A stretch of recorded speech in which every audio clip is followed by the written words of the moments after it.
Hey, brother teacher again.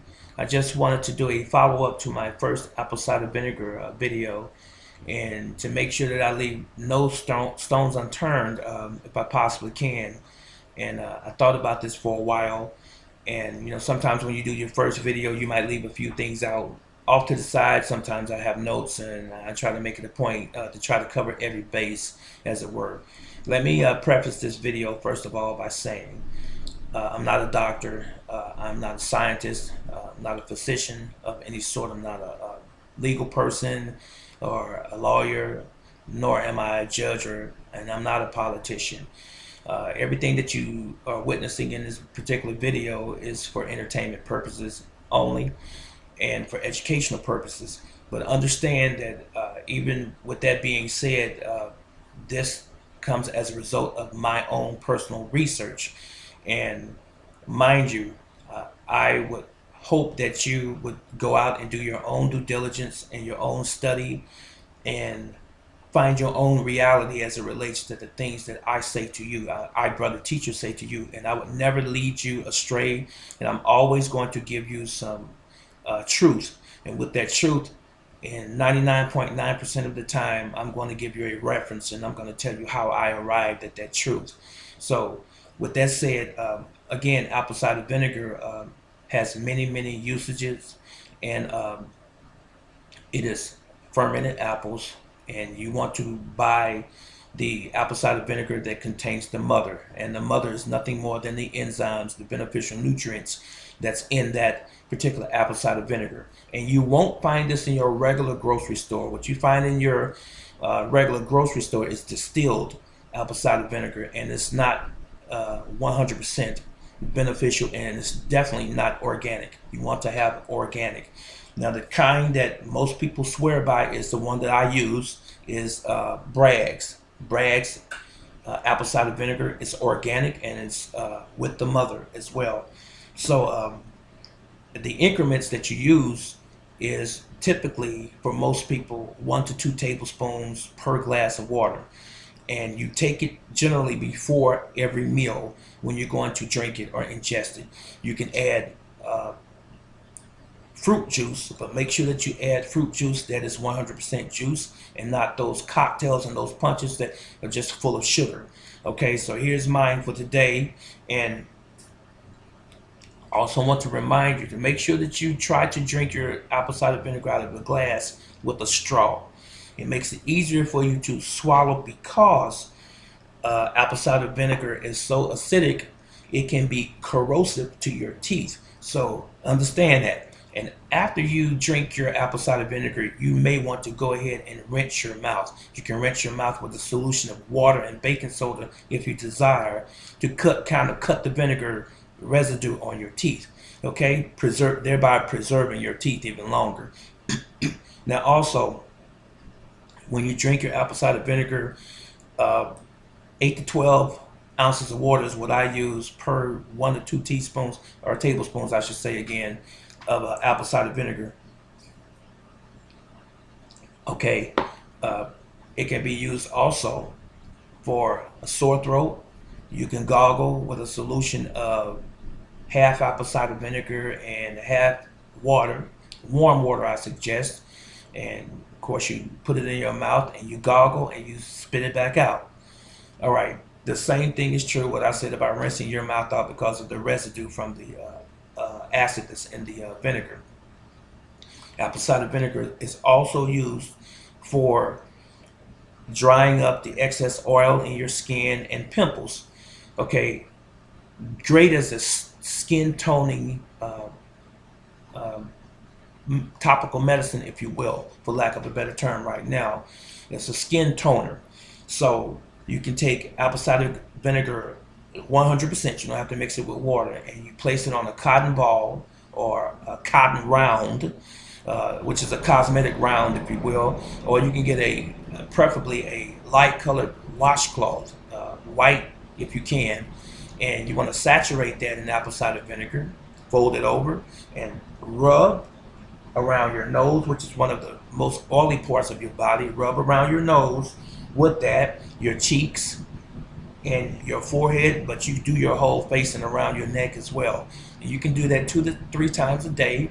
And what you will notice after about a couple of weeks is that your acne will start to dissipate. It will go away. True. Now, also you can use it, since we're talking about topically, in a topical manner. Uh, it helps to alleviate and even get rid of dandruff. I have had dandruff since I was a teenager, and it's helped my dandruff. What you do, you want to get yourself a spray bottle. You can get one of the small ones or medium, whatever your liking is, and you want to put a solution of apple cider vinegar inside that bottle, and you can do 100% of that. I did say solution. I don't mean solution meaning one or more items combined, but you can just use 100% apple cider vinegar.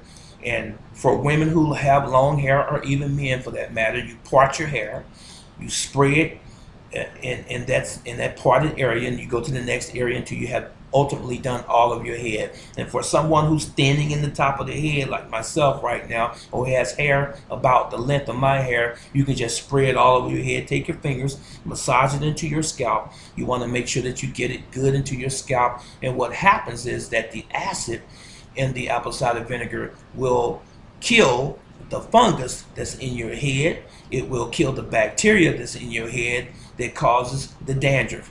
It will also kill the fungus that's causing the acne that you have on your face, just to clarify. Okay, so those are two things that you can do topically for your body, and that's wonderful. Also, for general household cleaning, tile, bathtub, showers, tile, sinks, tile. There's an island in my, there's a workstation in my kitchen, and we have it tiled, or tile floors. There are some ceramic tiles. It's good for cleaning that as well.